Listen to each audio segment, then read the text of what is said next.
Яңалыклар чыгарылышы үз эшен башлап җибәрде. Студияда Алина Хисматуллина, хәерле кич. 26 комплекста унлап агачны кискәннәр территорияны кыйма белән уратып алганнар. 26:04 йорты каршында нәрсә төзелә?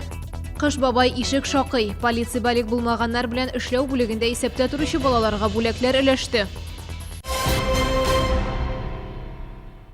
Бер атна эчендә 26 комплекста агачларны кискәннәр территорияны кыйма белән уратып алганнар. 26:04 йортында яшәүчеләр тәрәс каршына нәрсә төзеләр дип борчыла. Нинди объект төзеләсен әле белмиләр, әмма каршылык күрсәтергә әзерләнәләр. Тулырак хәбәрчебездән.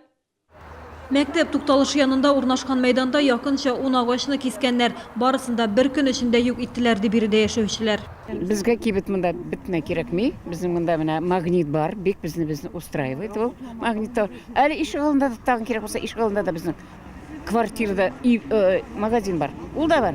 Хәзер монда нигә ул безгә кирәкми?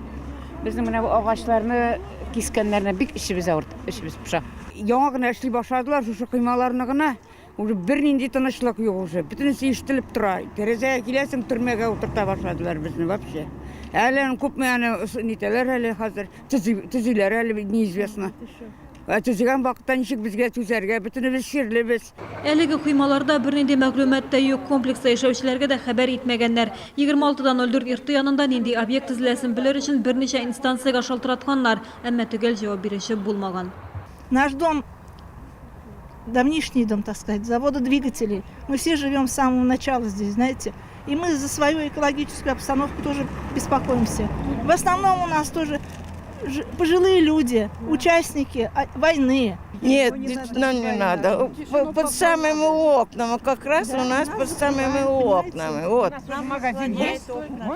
Забор у меня вот под балконом. Под балконом. Вот рядышком. Автозавод районы хакимиятендә ордер сәүдә объекты төзелешенә бирелде дип белдерделәр. Әмма шәһәрдәшләр тәрәс каршында кибет кирәкмиде. Шуңа күрә мэрга хат язарга җыеналар. Бүген алар прокуратурага шалтыратты. Гүзәл Шихапова, Илдар Шайдуллин, Яңалыклар. Чаллыда тагын 3 чыршы ачылды. Бровецкий бульварында Тукай ярбы һәм Сарман трактында урнашкан чыршыларның утлары кичә кич кабынды. Шул уңайдан шәһәрдәшләр өчен концерт программасы да оештырдылар.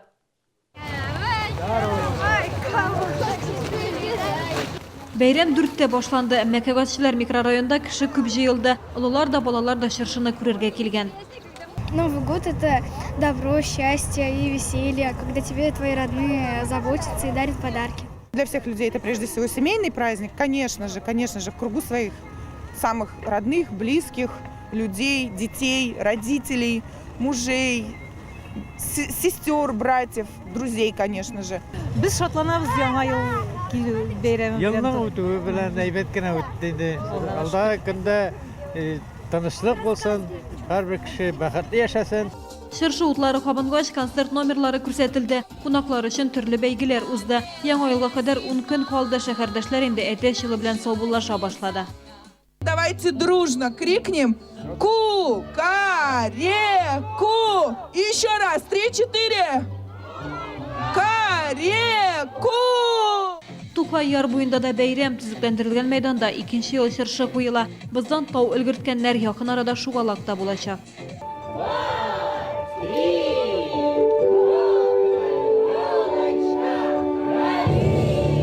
Мы вместе с вами строили жилье, ремонтировали детские сады, школы, дороги, поликлиники, больницы. Все, что делали мы с вами, делали вместе. Иртәгә җиңү паркында чыршы ачылачак, кунаклар өчен яраткан йорт хайваннары, яңа ел костюмында дигән шоу һәм яңа елның тылсымлы әкияте дигән тамаша күрсәтеләчәк. 27 декабрьдә Азатлык мәйданында шәһәрнең төп чыршысы ачылачак. Гүзәл Шихапова, Ксения Антонова, Илдар Шайдуллин, Яңалыклар.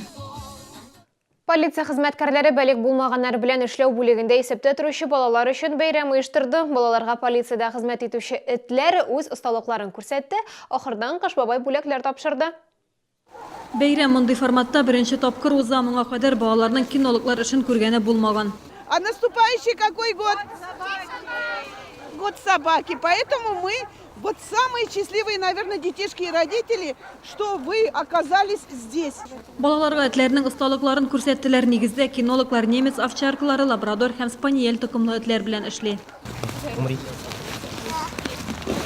Каждая собака по-своему обучается по разным направлениям. Эта собака по розыску взрывчатых веществ, взрывных устройств. В этом роде. Та маленькая собачка то же самое.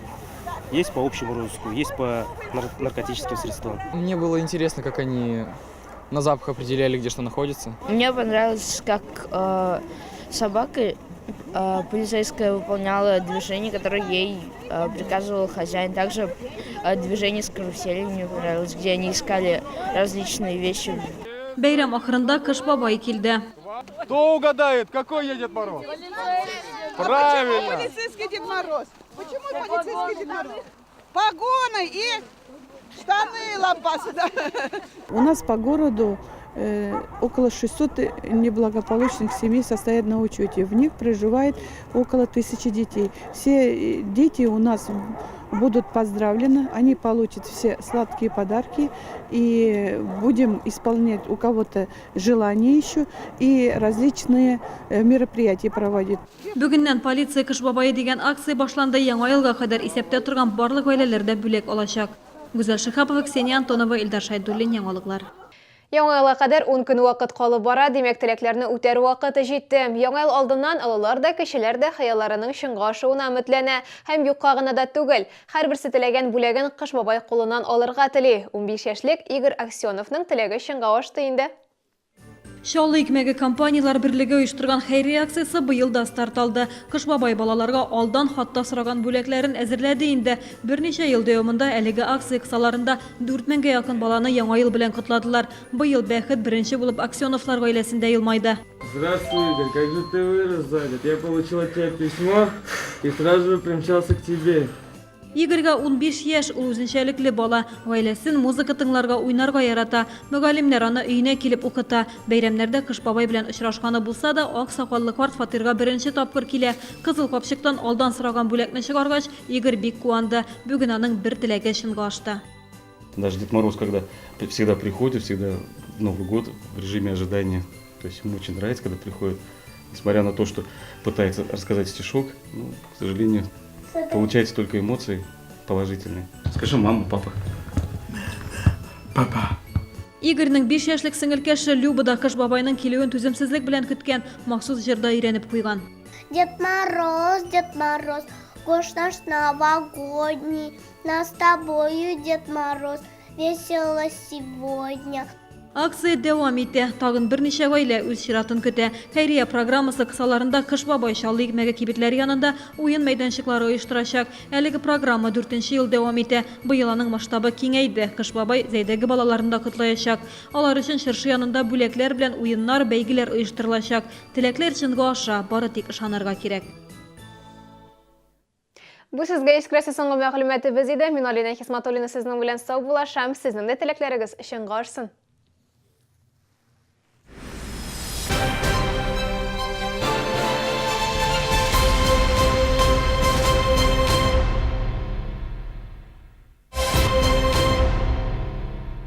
В магазине «Зима» новое поступление дубленок, норковых и мутоновых шуб и скидки от 10 до 50%. «Зима», ТЦ Палитра, 3-й этаж.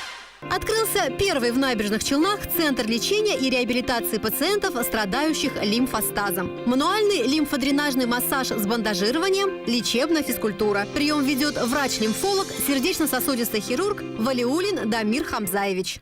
Салон вечерней и свадебной моды «Рина Эль». Огромный выбор платьев на любое торжество и новогодний вечер. Акции и подарки. Торговый центр «Тулпар», 1-й этаж, 12-й павильон. Обновленный банный комплекс «Лилия» приглашает отдохнуть от привычной городской суеты. Комфортные современные парные, бассейн, комната отдыха 59 26 91.